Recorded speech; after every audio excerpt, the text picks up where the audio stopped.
भगवान की जय। देवादिदेव 1008 श्री बाहुबली भगवान की जय। सिद्धांत चक्रवर्ती आचार्य श्री नेमी चंद्राचार्य महामुनि राज की जय। संत शिरोमणि आचार्य गुरुवर विद्यासागर जी महामुनि राज की जय। विद्याकुल शिरोमणि आचार्य श्री समय सागर जी महामुनि राज की जय। श्रमण शिरोमणि निर्यापक महाश्रमण मुनि पुंगव श्री सुधा सागर जी महामुनि राज की जय। समस्त मुनि संघ की जय। अवधि ज्ञान के विषय में चर्चा करते हुए दिन ब दिन हम आगे बढ़ रहे हैं। और जो अवधि ज्ञान है, उस अवधि ज्ञान के द्रव्य की मर्यादा, मतलब वह जघन्य अवधि ज्ञान से लेकर उत्कृष्ट अवधि ज्ञान तक जो द्रव्य है, वह द्रव्य कैसे सूक्ष्म सूक्ष्म होते जाता है। और द्रव्य जैसे जैसे सूक्ष्म होता है, वैसे वैसे क्षेत्र और काल की जो मर्यादा है, वह भी बढ़ती चलती है। इस प्रकार से काल के विषय में कल हमने समझा था। और उसके लिए जो जघन्य देशावधि ज्ञान का क्षेत्र और काल है, सिर्फ इतनी बातों को समझाने के लिए 19 प्रकार के कांडकों के माध्यम से हमको यहाँ पर समझाया गया कि 19 कांडक कैसे होते हैं। देखो, सर्वप्रथम पहला जो कांडक है, उसका जो क्षेत्र है, वह उत्कृष्टता से घनांगुल का संख्यात्वा भाग होता है। और काल जो है, वह आवली का संख्यात्वा भाग। द्वितीय कांडक में क्षेत्र होता है घनांगुल मात्र, और काल होता है कुछ कम एक आवली। तृतीय कांडक में जो क्षेत्र है, वह होता है पृथक्त घनांगुल, और जो काल है, वह भी होता है पृथक्त आवली। ठीक है। इस प्रकार से चौथे कांडक में क्षेत्र एक हाथ और उत्कृष्ट काल पृथक्त आवली। पांचवें कांडक में उत्कृष्ट क्षेत्र एक कोस, और जो काल है, वह अंतर मुहूर्त। यह अंतर मुहूर्त दो समय कम एक मुहूर्त ऐसा। छठे कांडक में क्षेत्र एक योजन, और जो उत्कृष्ट काल है, वह भिन्न मुहूर्त। भिन्न मुहूर्त के लिए जो मतलब वो कितना होता है, तो बताया था एक समय कम एक मुहूर्त के बराबर भिन्न मुहूर्त। जो सातवां कांडक है, उसके लिए उन्होंने बताया था 25 योजन, और कुछ कम एक दिन जो है, वह उसका काल होता है।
क्षमा चाहता हूँ, डिस्कनेक्ट हो गया था।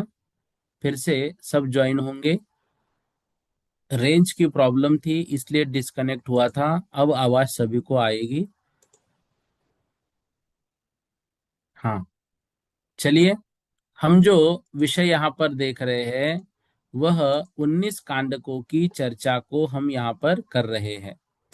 तो 19 कांडकों में पहले, दूसरे, तीसरे कांडक के माध्यम से हम आगे बढ़ रहे हैं। फिर से देखिए, पहले कांडक को जो उत्कृष्ट क्षेत्र है वो घनांगुल का संख्यात्वा भाग, काल जो है वो अवली का संख्यात्वा भाग। द्वितीय कांडक में क्षेत्र घनांगुल प्रमाण और जो काल है वो कुछ कम एक आवली। तृतीय कांडक में वो क्षेत्र पृथक्त घनांगुल और काल आवली लिखा है, लेकिन जो केशव वर्णी जी की कर्नाटकी वृत्ति है उसमें आवली पृथक्त्व भी माना है। चौथे कांडक में उत्कृष्ट क्षेत्र एक हाथ और उत्कृष्ट काल जो है वो पृथकत्व आवली। पांचवें कांडक में क्षेत्र एक कोस और उत्कृष्ट काल अंतर मुहूर्त। छठे कांडक में क्षेत्र एक योजन, उत्कृष्ट काल भिन्न मुहूर्त। सातवें कांडक में 25 योजन उत्कृष्ट क्षेत्र और काल कुछ कम एक दिन। आठवें कांडक में भरत क्षेत्र बराबर और काल आध मास, मतलब आधा महीना, मतलब 15 दिन। नौवे कांडक में जम्बू द्वीप के बराबर, मतलब 1 लाख योजन और काल कुछ कम एक माह। 10वें कांडक में मनुष्यलोक प्रमाण, मतलब 2.5 द्वीप, मतलब 45 लाख योजन और काल 1 वर्ष। 11वें कांडक में रुचकवर द्वीप और जो काल है वह पृथकत्व वर्ष। 12वें कांडक में जो क्षेत्र है वो संख्यात द्वीप समुद्र दिया था, काल संख्यात वर्ष। 13वें से लगभग 18वें तक क्षेत्र असंख्यात द्वीप समुद्र है, लेकिन उत्तर उत्तर वो असंख्यात गुने अधिक अधिक होते चलते हैं। और जो काल है वह असंख्यात वर्ष है, लेकिन उत्तर उत्तर वो असंख्यात गुना ऐसा अधिक अधिक होता है 18वें तक। 19वें में जो क्षेत्र है वो संपूर्ण लोक हो जाता है और जो काल है वो पल्य होता है, लेकिन उसमें एक समय कम, मतलब पल्य में एक समय कम, इस तरह से होता है। फिर इसके बाद हमने समझा था काल विशेष से क्षेत्र विशेष को जब भाजित करेंगे तो ध्रुव वृद्धियों का प्रमाण हमको मिलेगा कि कितनी ध्रुव वृद्धियां हुई, मतलब एक समान हुई। और इष्ट कांडक में अध्रुव वृद्धि का भी विरोध नहीं होगा। घनांगुल के असंख्यात्वे भाग व घनांगुल के संख्यात्वे भाग व अंगुल मात्र या संख्यात घनांगुल मात्र या असंख्यात घनांगुल प्रमाण क्षेत्र की वृद्धि होने पर एक समय की वृद्धि हो। इस प्रकार से जो घनांगुल यहाँ लिया था तो श्रेणी के असंख्यात्वे भाग या श्रेणी के संख्यात्वे भाग, श्रेणी मात्र या श्रेणी घनांगुल, श्रेणी संख्यात मात्र या श्रेणी असंख्यात मात्र, ऐसा यदि हम लेंगे तो ये उसके बाद एक समय की वृद्धि हो, ऐसे जगत प्रतर में लगाएंगे तो ये अध्रुव वृद्धि का कथन होता है 15 तरह के से। ठीक है, तो प्रत्येक कांडक में ध्रुव वृद्धि यदि निकालनी है तो उसके लिए उन्होंने दिया था जो क्षेत्र विशेष है उसको काल विशेष का भाग देंगे तो वो ध्रुव वृद्धि निकलेगी। तो पहले कांडक में ध्रुव वृद्धि यदि हम देखेंगे तो वह होगी घनांगुल का, घनांगुल को आवली से जो भाग देंगे उसके प्रमाण। और ध्रुव वृद्धि जो है वह घनांगुल आवली यदि लेंगे हम, घनांगुल डिवाइडेड बाय आवली, प्रमाण उतने प्रदेश जो है वृद्धि होने पर एक समय बढ़ेगा। अध्रुव वृद्धि होगी घनांगुल असंख्यात या घनांगुल का संख्यात, ऐसे वो परिवर्तन होते होते एक समय बढ़ेगा, वह अध्रुव वृद्धि होती है। इस प्रकार से घनांगुल के असंख्यात्वे भाग प्रमाण, घनांगुल के संख्यात्वे भाग प्रमाण, घनांगुल मात्र, संख्यात घनांगुल मात्र, असंख्यात घनांगुल मात्र, ये जो 5 स्थाने याद कर लीजिए आप। फिर इसी में घनांगुल की जगह श्रेणी लगानी है, इसी में श्रेणी की जगह प्रतर लगाना है। तो ऐसे ये असंख्यात वृद्धि जो है वो एक एक समय आगे आगे उसमें जैसे जैसे प्लस होता जाएगा तो ये अध्रुव वृद्धि यहाँ पर होती है इस तरह से। अर्थात जो अवधि ज्ञान है उसके काल प्रमाण के ये विकल्प है कि इतने समय में एक समय बढ़ता है, तो वो ध्रुव वृद्धि रूप भी होता है और अध्रुव वृद्धि भी होता है। फिर हमने कल की कक्षा में ये पढ़ा था कि कार्बन वर्गना में एक बार ध्रुवहार का भाग देने से देशावधि के उत्कृष्ट द्रव्य का प्रमाण आता है। मतलब जो हमने 15 प्रकार की संख्या ली थी उसका छठवां स्थान, उस छठवें स्थान में ध्रुवहार का भाग दिया तो वो सातवां स्थान जो प्राप्त हुआ तो देशावधि के उत्कृष्ट द्रव्य का प्रमाण। ये असंख्यात होता है लेकिन हमने उदाहरण के लिए जो 15 संख्या ली थी उसकी बात कर रहे हैं। और संपूर्ण लोक जो है वह उत्कृष्ट क्षेत्र का प्रमाण है, और एक समय कम एक पल्योपम जो है उत्कृष्ट काल का प्रमाण है। ये देशावधि की बात चल रही है। असंख्यात लोक प्रमाण द्रव्य की वर्तमान पर्याय ये उत्कृष्ट भाव का प्रमाण है। तो यहाँ पर हमने ये समझा था कि कार्बन वर्गना के द्रव्य को जो अवस्थित मतलब ध्रुवहार जो है उससे विभाजित करने पर देशावधि का उत्कृष्ट द्रव्य प्राप्त होगा। मतलब देशावधि के द्विचरम भाव को असंख्यात रूपों से हम यदि गुणित करेंगे तो देशावधि का उत्कृष्ट भाव प्राप्त होगा। असंख्यात रूप मतलब असंख्यातवा भाग। क्षेत्र के ऊपर एक आकाश प्रदेश बढ़ने पर देशावधि का उत्कृष्ट क्षेत्र का लोक हो जाता है। द्विचरम काल के ऊपर एक एक समय का हम जब बढ़ाएंगे तो देशावधि का उत्कृष्ट काल एक समय एक कम पल्य ऐसा होता है। ठीक है। अब ये उत्कृष्ट देशावधि जघन्य देशावधि जो है ये संपूर्ण विषय यहाँ पर देशावधि का पूर्ण हुआ था। इसके आगे इन्होंने ये बताया था कि काल वृद्धि जब होगी तो उसके साथ चारों प्रकार की वृद्धि होगी ही होगी। काल वृद्धि के साथ क्षेत्र वृद्धि होने पर काल वृद्धि हो भी या नहीं भी हो कोई दिक्कत नहीं है। क्यों? क्योंकि जब द्रव्य बढ़ेगा तो द्रव्य के साथ साथ तुरंत क्षेत्र नहीं बढ़ता है। वो द्रव्य असंख्यातवे सूच्यांगुल के असंख्यातवे भाग प्रमाण जब बढ़ेगा तो एक प्रदेश बढ़ेगा। ऐसे प्रदेश बढ़ते बढ़ते बढ़ते वो सूच्यांगुल के असंख्यातवे भाग बराबर बढ़ेंगे तो एक समय बढ़ेगा।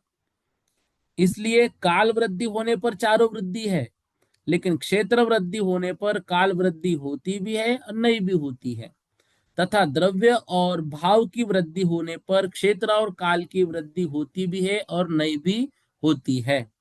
तो ये नियम हमको याद करना है। काल की वृद्धि होने पर द्रव्य क्षेत्र और भाव भी नियम से वृद्धि को प्राप्त होते हैं। जब क्षेत्र वृद्धि होगी तो काल कदाचित वृद्धि को प्राप्त होता है, कदाचित वृद्धि को प्राप्त नहीं भी होता, परंतु द्रव्य और भाव जो है वो नियम से वृद्धि को प्राप्त होते हैं, क्योंकि द्रव्य और भाव की वृद्धि हुए बिना क्षेत्र की वृद्धि नहीं बन सकती। द्रव्य और भाव की वृद्धि होने पर क्षेत्र और काल की वृद्धि होती भी है और नहीं भी होती, क्योंकि ऐसा स्वभाव है। परंतु द्रव्य की वृद्धि होने पर भाव की वृद्धि नियम से होती है, क्योंकि भाव के बिना द्रव्य नहीं पाया जाता। इस तरह भाव की वृद्धि होने पर भी द्रव्य की वृद्धि नियम से होती है, क्योंकि द्रव्य के बिना पर्याय या भाव होना असंभव है। ठीक है। तो परमावधि ज्ञान में द्रव्य क्षेत्र काल भाव की युगपत वृद्धि होगी, लेकिन यह जो बातें बताई है यह बातें बताई है देशावधि ज्ञान से संबंधित। तो यहां पर देखो आपको क्या करना है, आपको द्रव्य क्षेत्र काल और भाव ऐसे चार वृद्धि के चार भाग बनाने हैं। एक कॉलम में लिखेंगे द्रव्य वृद्धि, एक कॉलम में लिखेंगे क्षेत्र वृद्धि, एक कॉलम में लिखेंगे काल वृद्धि, एक कॉलम में लिखेंगे भाव वृद्धि।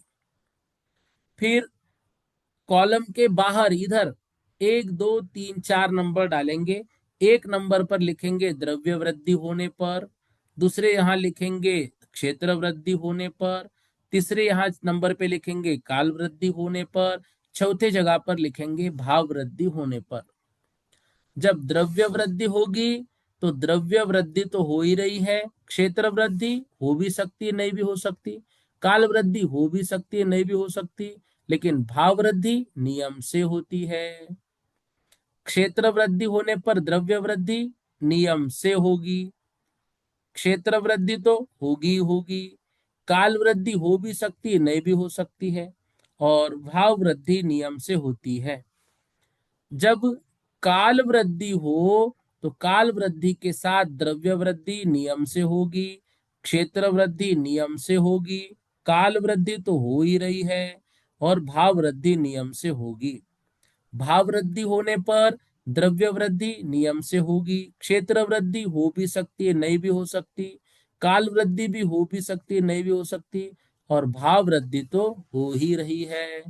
इस तरह से एक चार्ट के माध्यम से आपको समझना है। ठीक, यहां तक का विषय जो है वह हमने पढ़ा था।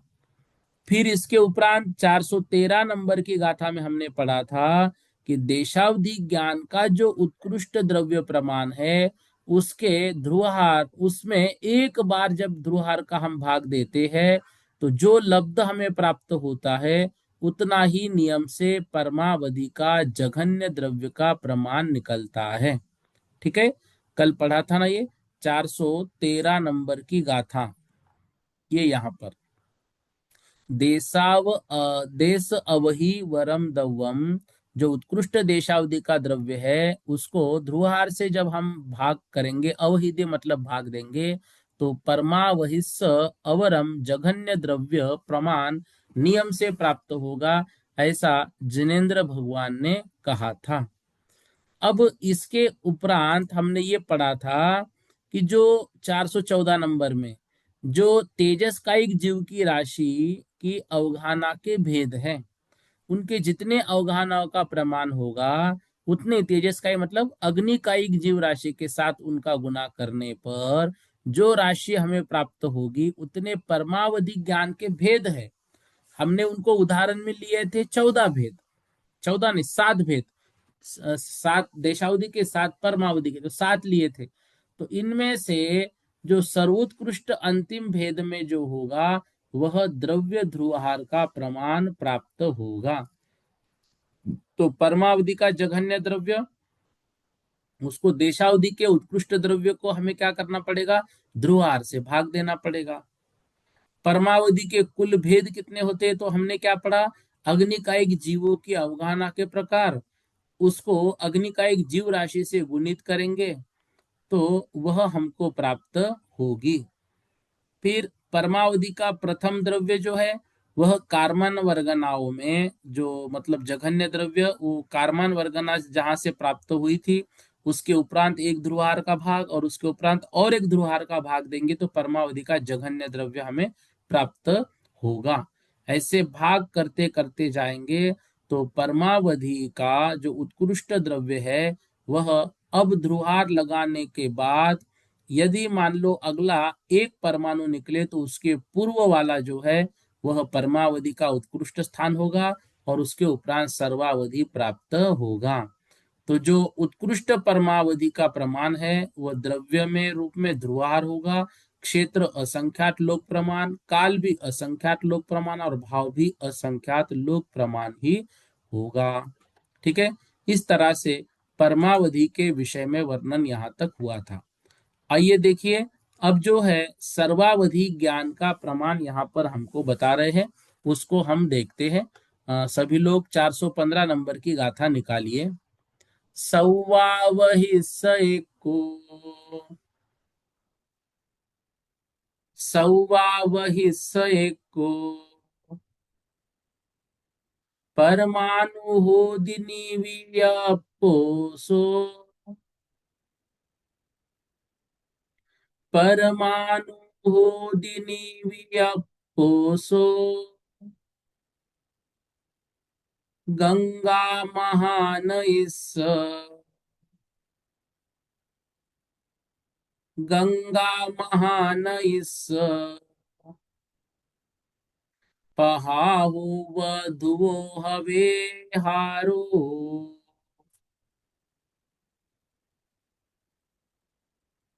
पहा पवाहु वधुओ हवे हारो। एक साथ बोलेंगे, सौवा वही स एको, परमाणु हो दिनीवीय पोसो गंगा महानइस पवाहो वधुवो हर पवाहो वधुवो हवे हारो। क्या कह रहे हैं? सव अवहिस, जो सव मतलब सर्वावधि, अवधि ज्ञान है, एक उसका जो प्रमाण है, एक मतलब एक, परमाणु मतलब परमाणु, होदी मतलब होता है। क्योंकि हमने जो ध्रुवहार का भाग लगाते लगाते अंतिम स्थान आया था, तो वहां पर तीन को तीन से भाग दिया, उत्तर अंतिम आया था एक। परमावधि का उत्कृष्ट द्रव्य था तीन, उसको तीन से जब ध्रुवार किया तो एक उत्तर आया। तो सर्वावधि का जो वही उसका रेशियो रहेगा, एक परमाणु इतना। निवियप्पो मतलब वो निर्विकल्प होगा, और उसका जो ध्रुवहार है गंगा महानई स पवाहो, जैसे गंगा महानदी का प्रवाह है, वो ध्रुवो हवे हारो, वह ध्रुव ऐसा ध्रुवहार रहेगा। मतलब परमावधि के उत्कृष्ट द्रव्य प्रमाण में, जो परमावधि का उत्कृष्ट द्रव्य प्रमाण 14वें स्थान पर हमारा आया था, उस परमावधि के उत्कृष्ट द्रव्य प्रमाण में ध्रुवहार का एक बार भाग दिया, तो जो लब्ध हमको प्राप्त हुआ, भाग देने पर जो लब्ध प्राप्त हुआ, वो एक एक परमाणु मात्र द्रव्य आता है, वही सर्वावधि का विषय होता है। यह ज्ञान तथा इसका विषयभूत परमाणु निर्विकल्प है। यहाँ पर जो भागहार है वह गंगा नदी के प्रवाह की तरह ध्रुव है। क्या कह रहे हैं? जिस तरह गंगा महानदी का प्रवाह हिमाचल से निकलकर अविच्छिन्न प्रवाह द्वारा बढ़ता हुआ पूर्व समुद्र में जाकर अवस्थित हो गया है, उसी तरह यह भागाहार भी जघन्य देशावधि के द्रव्य प्रमाण से लेकर आगे सर्वावधि के द्रव्य प्रमाण पर्यंत अविच्छिन्न रूप से जाते जाते जाते परमाणु पर जाकर अवस्थित हो गया है। क्योंकि अवधि ज्ञान के भेदों में यह सर्वावधि ज्ञान अंतिम भेद है, देशावधि या परमावधि की तरह इसमें भेद नहीं है, इसमें कोई जघन्य उत्कृष्ट नहीं होगा, अतएव यह निर्विकल्प है, और इसका विषय पुद्गल परमाणु भी निर्विकल्प ही है।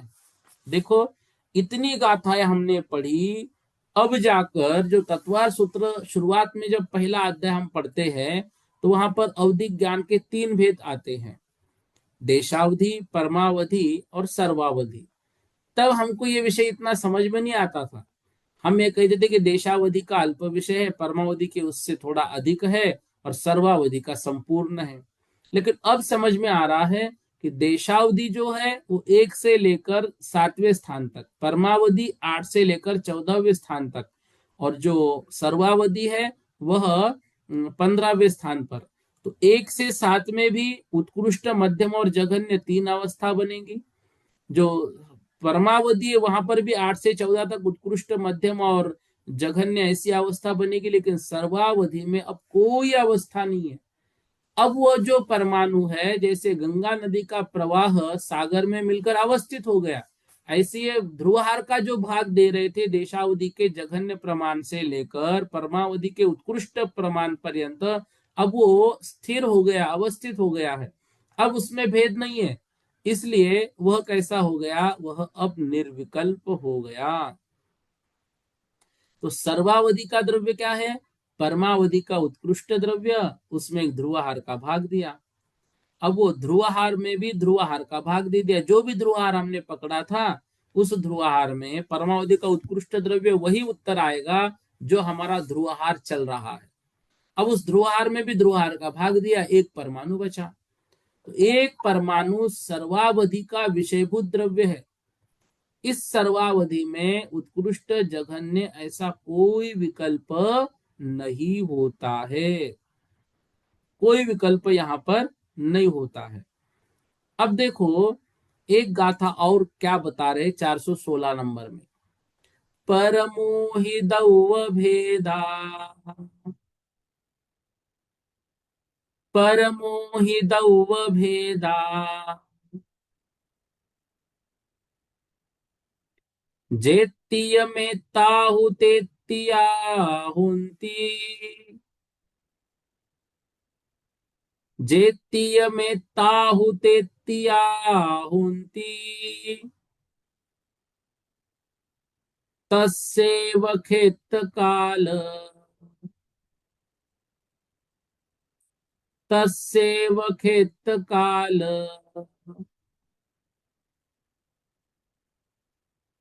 वियप्पा विषया असंख गुणी दकमा, वियप्पा विषया असंख गुणी दकमा। एक साथ बोलेंगे, परमो हि दैव भेदा, जेत्तिय में ताहु तेत्तिया हुंती, तस्सेव खेत काल, वियप्पा विषया असंख गुणी दकमा। देखिए यहां पर अब जो बता रहे हैं, परम अवहि दव्य भेदा, अर्थात परम अवधि परमावधि ज्ञान के जितने दव्य भेदा द्रव्य की अपेक्षा से भेद है, परमावधि ज्ञान के जितने द्रव्य की अपेक्षा से भेद है, जेतीय मतलब जितनी, ठीक है ना, जितनी मेत्ता मतलब मात्रा में, तो जितने मात्रा में परमावधि के द्रव्य की अपेक्षा से भेद है, तेतिया होती उतने ही होते हैं, तेतिया मतलब उतने ही होते हैं, तस्सेव उस परमावधि के, खेत अर्थात क्षेत्र की अपेक्षा से, काल अर्थात काल की अपेक्षा से, वियप्पा मतलब भेदा। तो परमावधि के द्रव्य की अपेक्षा से जितने भेद होते हैं, उतने ही क्षेत्र की अपेक्षा से है, उतने ही काल की अपेक्षा से है। परंतु विषया, उसका जो विषय है वह असंख्य गुणित कमा, वह असंख्यात असंख्यात गुणित क्रम में है।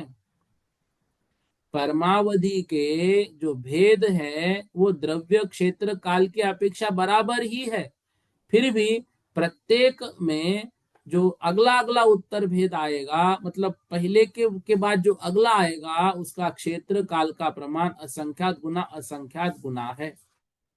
हमने क्या पढ़ा, देशावधि में जो देशावधि का द्रव्य है, वह द्रव्य जैसे जैसे जैसे बढ़ता गया, उसको 19 कांडकों में बांटा।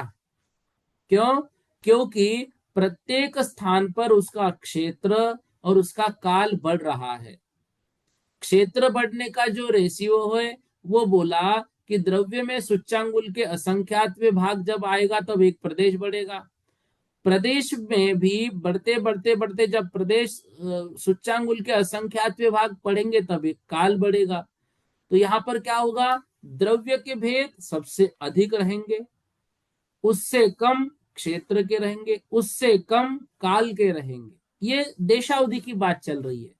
परमावधि में ऐसा कुछ नहीं, यहाँ 19 कांडक बनाने की आवश्यकता नहीं है। क्यों? क्योंकि जितने द्रव्य की अपेक्षा से भेद है, उतने ही क्षेत्र की अपेक्षा से, उतनी काल की अपेक्षा से है। इतनी विशेषता है कि आगे आगे जो है ये असंख्यात गुणित क्रम, असंख्यात गुणित क्रम है। भेद बराबर है, इक्वल में है, लेकिन अगला अगला भेद पहले पहले भेद से असंख्यात असंख्यात गुणित क्रम से होगा। ठीक है, मतलब बता रहे हैं परमावधि ज्ञान में द्रव्य क्षेत्र काल और भाव की जो वृद्धि है वह एक साथ होगी, इसलिए सबके भेद एक समान है। ये विषय ध्यान से सुनना।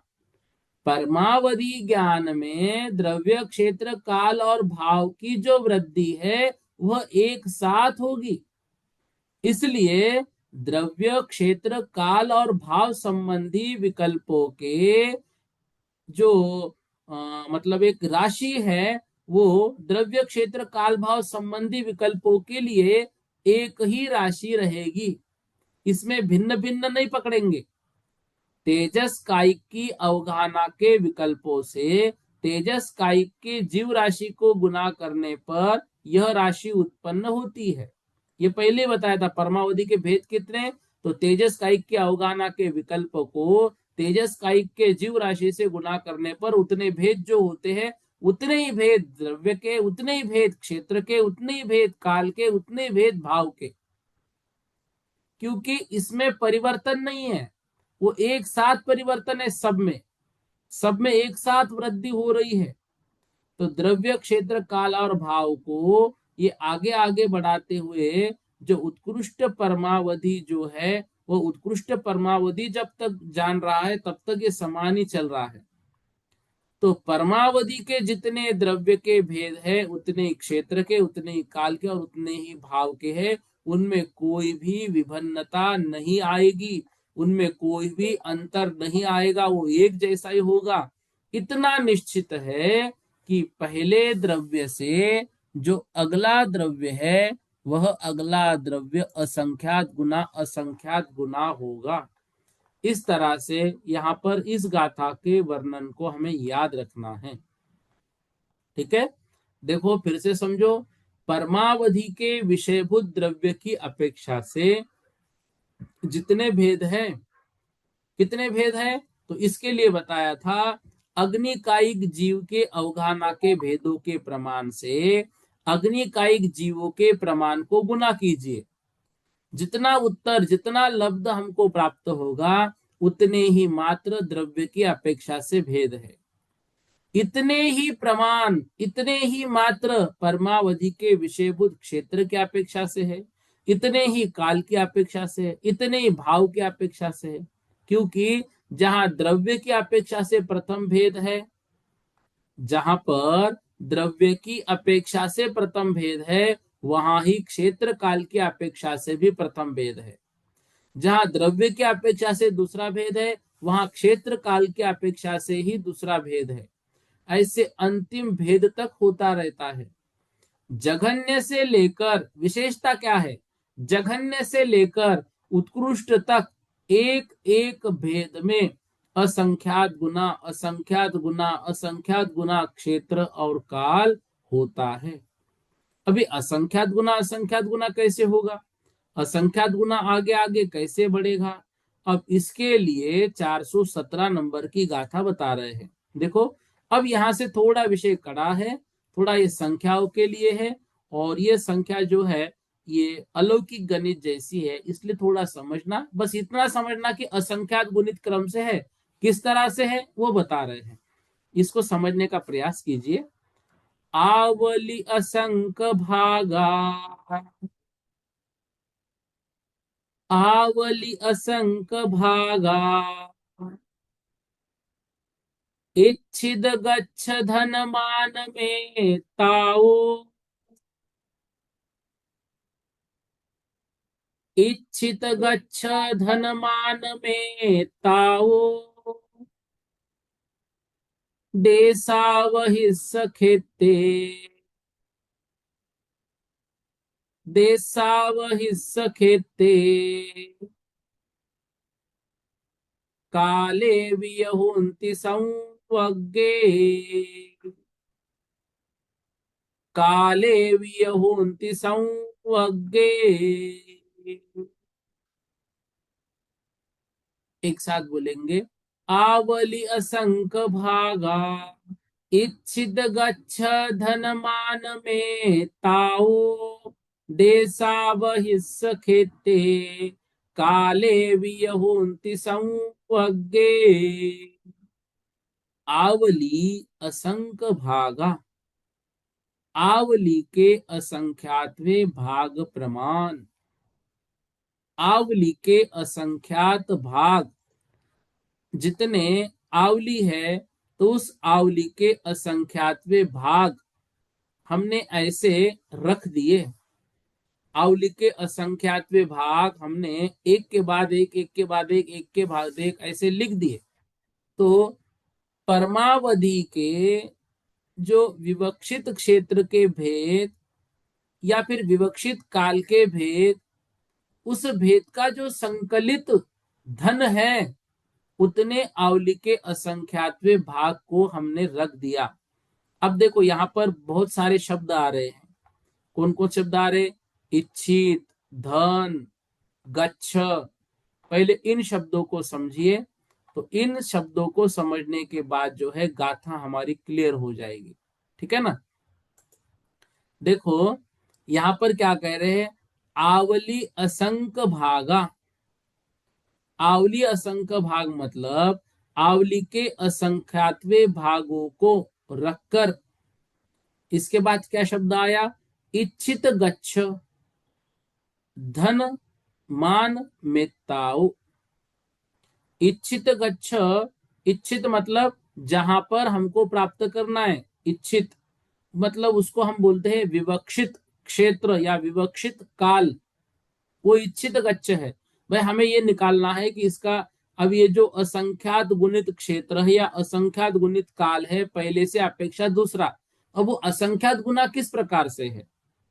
तो जिस तरह से जिस स्थान में जितना भी संकलित धन प्रमाण आता है उतनी बार अवली के असंख्यातवें भागों को परस्पर गुना करने पर जो भी गुणाकार हमको आएगा उसको विवक्षित भेद का गुणाकार कहते हैं। तो यहां पर कह रहे अवली के असंख्यात भाग में इच्छित गच्छ, जो भी विवक्षित हमें गच्छ है, जो भी असंख्यातवा भाग हमको प्राप्त करना है कि अगला कितना है, उसमें धनमान में ताओ, उसमें धनमान का जितना प्रमाण होगा उतनी जगह पर अवली के असंख्यातवें भाग को रख दीजिए और उसको आपस में गुना कर दीजिए।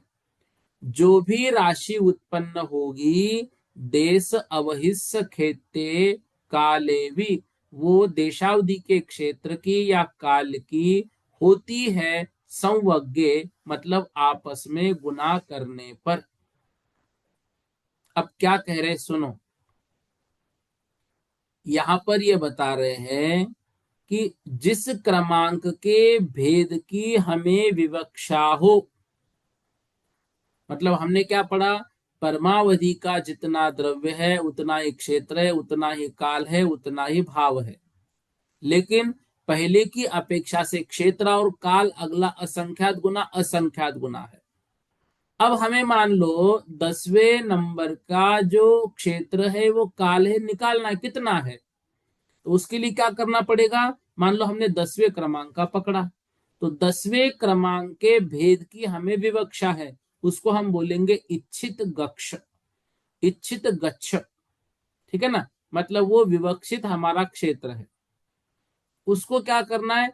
एक से लगाकर उस विवक्षित भेद पर्यंत एक एक अधिक अंकों को जोड़ना है। मतलब 10वें नंबर का लिया तो 1 2 3 4 5 6 7 8 9 10 ऐसे हमने संख्याओं को लिख दिया।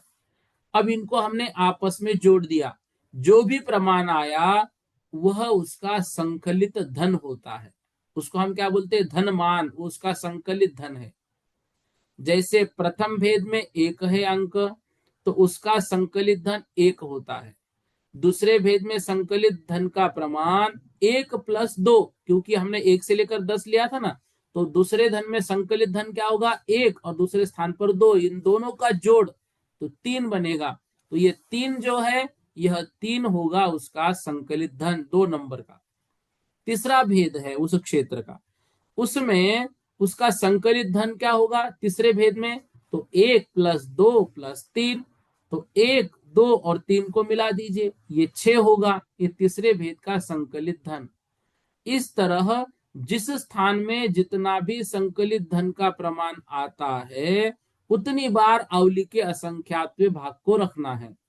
तो मान लो तीसरे भेद का संकलित धन हमारा 6 है, तो अवली के असंख्यातवें भाग को 6 बार रखो और उसको परस्पर गुना करना है। जो प्रमाण उसका आवे वही उसके विवक्षित भेद का गुणाकार होता है। तो 2 का संकलित धन क्या होगा?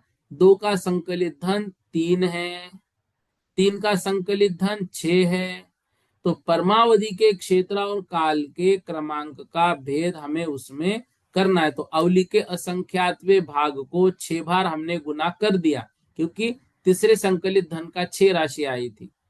ठीक है, तो ये जो जितना भी आएगा उतना जो है वो इच्छित गच्छ हमें प्राप्त होगा।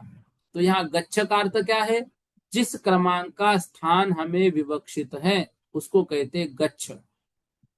तो गच्छ प्राप्त करने के लिए क्या करना पड़ेगा? हमें गच्छ प्राप्त करना है। तो जो भी समझो, हमें अभी हमने क्या लिया था? संकलित धन। संकलित धन 1 2 3 4 5, ऐसे 5, जैसे पांचवें स्थान का संकलित धन क्या होगा? तो पहले तो 1 2 3 4 5 ऐसे 5 लिखने पड़ेंगे। 1 और 2 3, फिर आगे के 3 6, फिर आगे के 4 मिला दिए उसमें 10, और फिर आगे के 5 मिला दिए तो 15।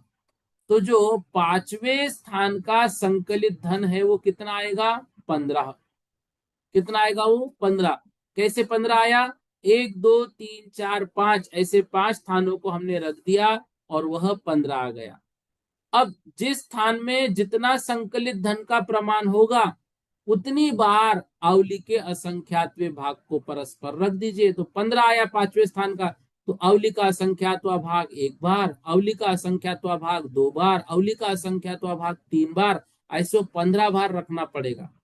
15 बार रखकर उसको आपस में गुणाकार करना है। अब आपस में जब उसको गुणाकार हम करेंगे तब क्या होगा? वह हमको जो राशि वहां पर प्राप्त होगी वो उतनी असंख्यात गुणित होगी, उतना क्षेत्र हमें निकलेगा। अब उदाहरण के लिए हम छठा स्थान लेंगे। छठे स्थान का संकलित धन कितना होता है? पहले संकलित धन निकाल लीजिए। इसको चार्ट के माध्यम समझेंगे, लेकिन आप निकालना समझिए।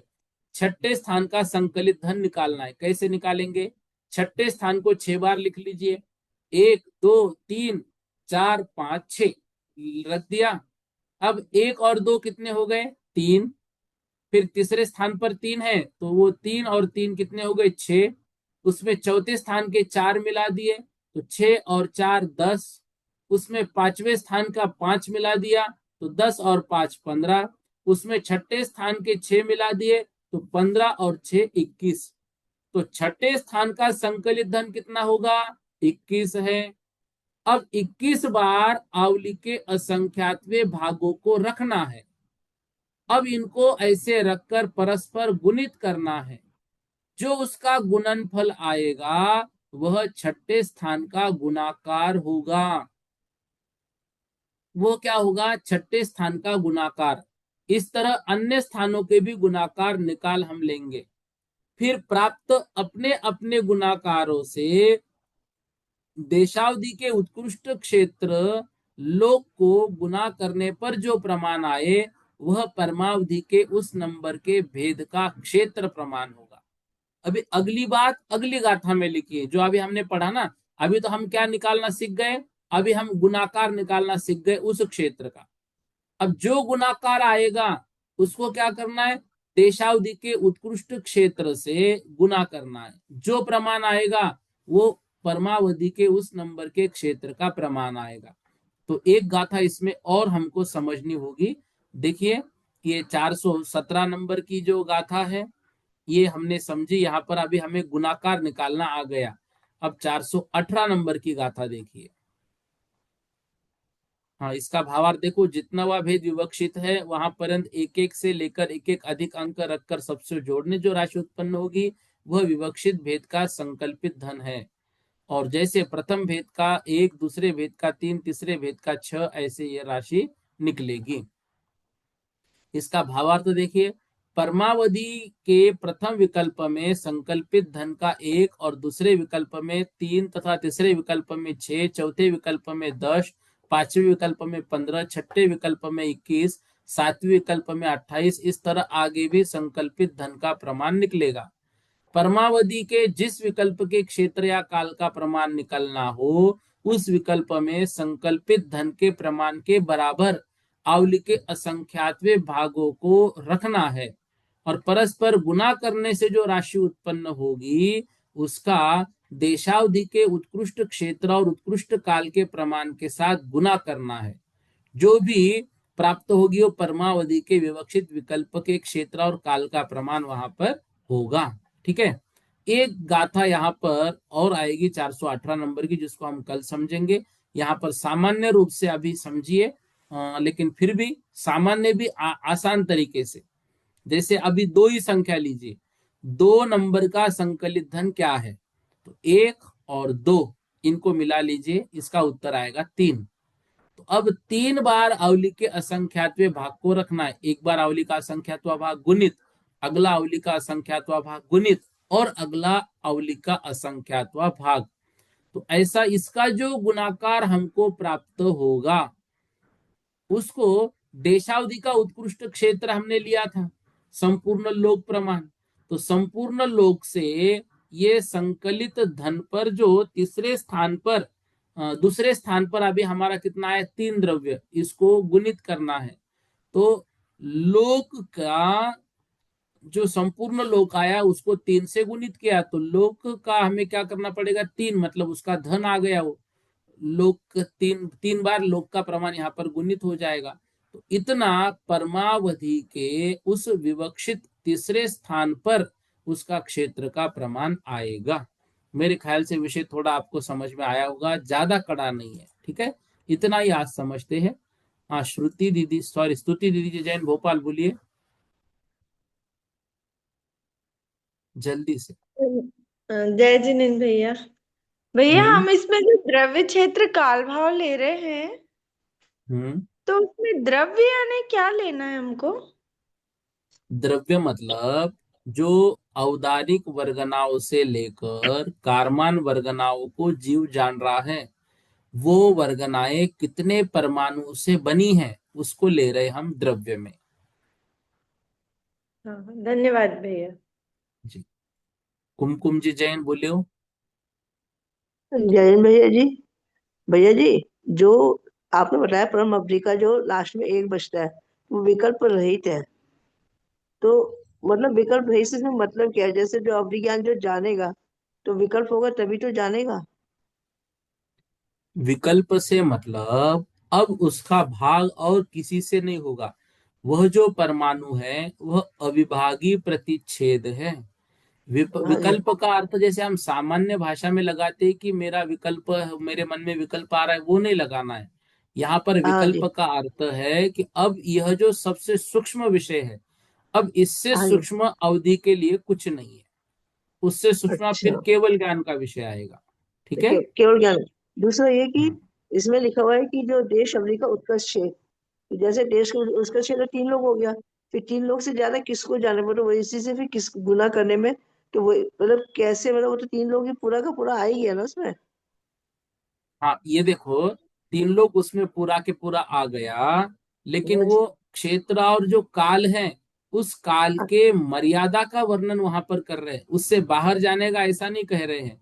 अब वो हाँ जी। असंख्यात गुना कितना है, वो असंख्यात गुना वहां पर बता रहे, बस क्षेत्र इतना, असंख्यात गुना इतना है। वो ये नहीं कह ये रहे तो कि तीन लोग लोग। के बाहर वो जान रहा है। हाँ जी। असंख्यात गुना वहां पे कितना है, वो असंख्यात गुना का प्रमाण बता रहे, बस पहले से अगला असंख्यात गुना है ना, तो कितना हाँ। असंख्यात गुना है उसका प्रमाण बता रहे बस। तो 3 लोग का भी ऐसे क्या गुना, कैसे ये चीज समझ में नहीं कि 3 लोग तो पूरा ही क्षेत्र आ गया ना उसमें।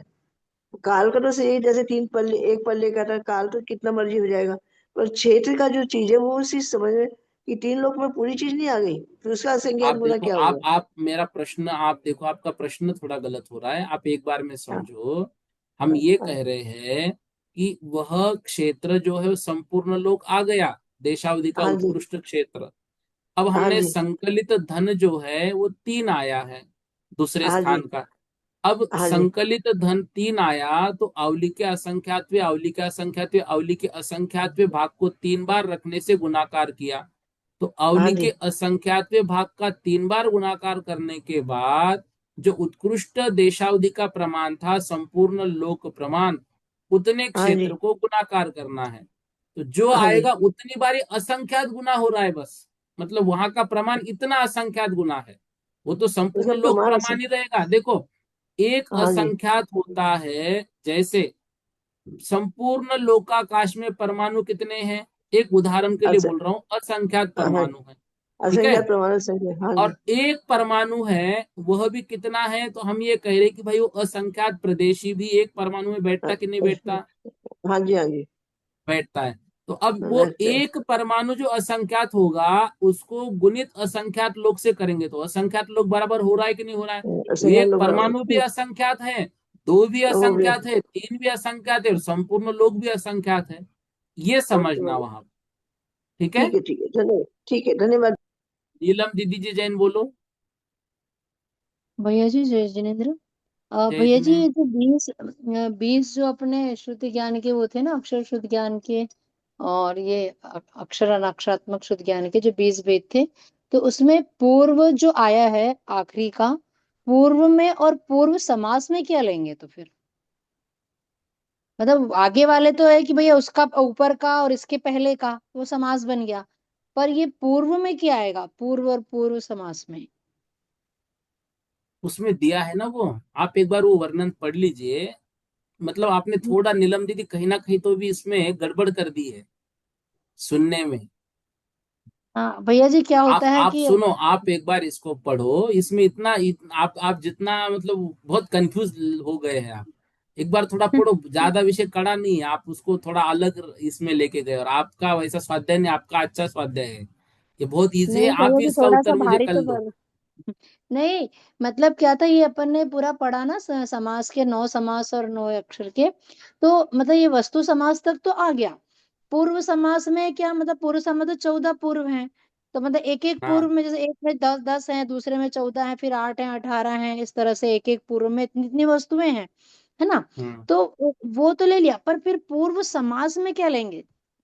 क्योंकि हर मैं में वही कह उस रहा हूँ, इसका उत्तर आप ही मुझे कल देंगे। आप बहुत भैया छोटा जी मुझे प्रश्न तो पूछ लिया आपने। समझ में नहीं आ रहा, वैसे भी नहीं थोड़ा सा आएगा, मेरा आप एक बार भाई इसको है। कल देखो, पढ़ो, कल आप खुद जवाब देना मुझे इसका। पता नहीं ठीक भैया है। जी, देख पाऊंगी ना? ठीक है भैया हाँ, जी। नहीं एक बार देखो ना, देखो, बोलो, मुझे नहीं आया तो मैं हूं ही। लेकिन आप तो कहीं ना मतलब कहीं थोड़ा सा विषय मतलब भटक गए हैं। एक बार आप देख लीजिए उसको। ठीक है। नहीं, तो अब इतना तो मतलब इतना हुआ कि भैया पूर्व से ऊपर, अब पूर्व से ऊपर तो पूर्व से ऊपर मैं क्या बढ़ते बोल रहा बढ़ते हूँ, गए। आप इतना देखो, अभी उसको आप और गड़बड़ कर दोगे फिर। एक बार आप उसको देखो, ध्यान से पढ़ो, फिर बोलो आप मुझे। ठीक है भैया जी, पढ़ के ठीक है। हाँ। देखूंगी। वीना दीदी जी जैन बोलो।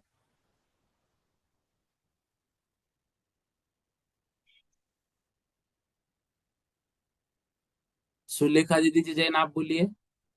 जय जिनेन्द्र भैया जी। जय भैया जैन। जी, जो आपने बताया है उत्कर्ण देशावधि का उत्कृष्ट, तो वो अपना वैसे अपन जो चार्ट बनाया तो उसमें अपन ने 7वें नंबर का लिया उत्कृष्ट, हम्म। है ना? तो जब इसमें अपन हम्म। इसमें आवली का संख्या भाग किसको लेंगे, आवली का संख्यात्मक भाग कितनी संख्या लेंगे उसके लिए अपन इसमें से, चार्ट में से? देखो, चार्ट में से वो संख्या नहीं पकड़ेंगे हम, क्योंकि वो तो तो उदाहरण के लिए है। हाँ, उदाहरण के लिए हम अपन कौन सी संख्या लेंगे ना? ये इसको आप अभी एक गाथा और कल की होने दो, फिर आपको इसको नंबर से बताएंगे थोड़ा सा। ठीक है। अच्छा। अब उसका हाँ। और इसका रिलेशन मत पकड़ना आप, वो संख्या अलग है, ये संख्या अलग है। ठीक है। अच्छा। हाँ। पूर्णिमा दीदी जी जैन बोलो।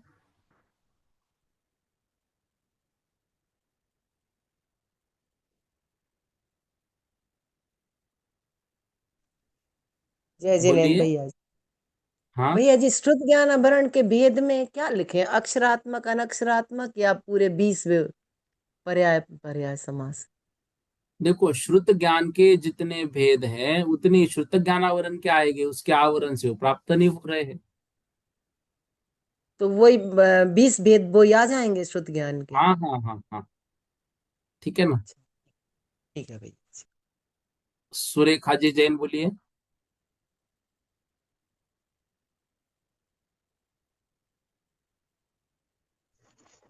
हाँ, जय जिनेन्द्र भैया जी। जय जैन। भैया जी, मैं इसमें है ना जो चूलिका के पदों का जोड़ दिया है, हम्म। वे गाथा 364 में, 364 में। हाँ बोलो ना, आगे बोलो ना। तो इसमें है ना जी, जोड़ किस तरह से हुआ, मैं कई बार लगा के देखती हूँ, इस जोड़ समझ में नहीं आ रहा कैसे आएगा। आप पेपर की बात कर रहे हैं ना? नहीं, पेपर में तो है, ठीक है, मैं तो उसमें बुक मतलब अपने ग्रंथ में लिखा है उसके हिसाब से ही पूछ रही हूँ। पेपर में भी एक आया बार है। फिर से बोलो एक बार। इसमें जो चूलिका के पदों का जोड़ दिया है, हम्म। 10,49,40,40 दिया है। हम्म। तो इसमें चंद्र प्रज्ञप्ति में पद दिए हैं, सूर्य प्रज्ञप्ति में, और जम्बूद्वीप प्रज्ञप्ति में, और दीप सागर प्रज्ञप्ति में, और ये व्याख्या प्रज्ञप्ति में। तो इन पांचों का इनको जोड़ होगा, यही आना चाहिए हाँ, चूली, है ना। तो पर ये इसको जोड़ते हैं तो ये नहीं आ रहा। एक बार मुझे भेजिए उसको, क्यों नहीं आ रहा है मुझे भेजिए, फिर मैं बोलता हूँ आपको, ठीक है? ठीक है, व्हाट्सएप ठीक पर है। भेज दीजिए उसको। धन्यवाद भैया जी। कल्पना दीदी जी नायक बोलो, आज का अंतिम प्रश्न, जल्दी से मैंने बोलिए। भैया जी, हाँ। भैया जी, प्रश्न पत्र नहीं मिला, आपने भेजा था अष्टम वर्ष का क्या? हाँ, कौन से ग्रुप में रहे आप? इसी ग्रुप में है हम तो। कौन से ग्रुप में? ये ज्ञानोदय में भी है, द्वादश वर्ष अष्टम वर्ष में भी है। देखो सब में आया, कल शाम को 7:05 पे आया हुआ है। एक पेपर आया जिसमें केवल 4 क्वेश्चन थे विकल्प वाले, बस वो मिला नहीं, है। फिर आपने पूरा देखा नहीं। वो नीचे नीचे करके देखो ना उसको, ऐसा ऊपर घुमाओ, स्क्रॉल करो उसको। किया था, नहीं हुआ। नहीं नहीं, फिर से डाउनलोड करो, फिर सबने तो लिखा है। अच्छा, देखते हैं। हाँ हाँ हाँ। अच्छा, पूर्णिमा दीदी जी बोलिए। हाँ भैया जय जिनेन्द्र। अभी ये बता वंदना रहे थे ना दीदी। वो दीदी, तो वो तो परिक्रम के वेद बता रही दीदी, परिक्रम के जोड़ेंगे तो कहाँ मेल खाएगा। और चुलिका नहीं तो के वेद इसलिए तो एक बार अलग उनको दिए देखने हुए दो हैं। दीदी, उनको देखने दो। वो है ना, चुलिका हाँ अलग है और वो अलग है, वो अलग पकड़ रही है। हाँ, वो वो अलग क्या है, अब अलग ही ये जोड़ सब दे। आपन ही बोले, उनको सबको देखने दो ना, इसलिए मैं बोला ना आप भेजो मुझे। थोड़ा सा कंफ्यूज, नीलम दीदी तो देखो कितना कंफ्यूज हो गई, कहाँ है नीलम दीदी? अभी उनको देखने दो, तो अब कितना इजी प्रश्न पूछ रही है, पूर्व के, पूर्व समास के। थोड़ा सा सब देखेंगे ना तो और पढ़ेंगे वो। हाँ नहीं कि ये बोल रहे वो तो उसके पूर्व परिक्रम के भेद है। और चुलिका हाँ के हाँ 5 भेद तो वो जलगता स्थलगता वो भेद है ने। हाँ ना, हाँ ना, नहीं नहीं, ठीक है ना, वो देखेंगे ना आज। ठीक। हाँ, चलो, इतना आज पढ़ लेते हैं, इसके आगे कल पढ़ेंगे। बोधि समाधि परिणाम शुद्धि स्वात्मोपलब्धि शोषो की सिद्धि चिंतामणि चिंतित वस्तुनि तामन्य मानस ममासुते।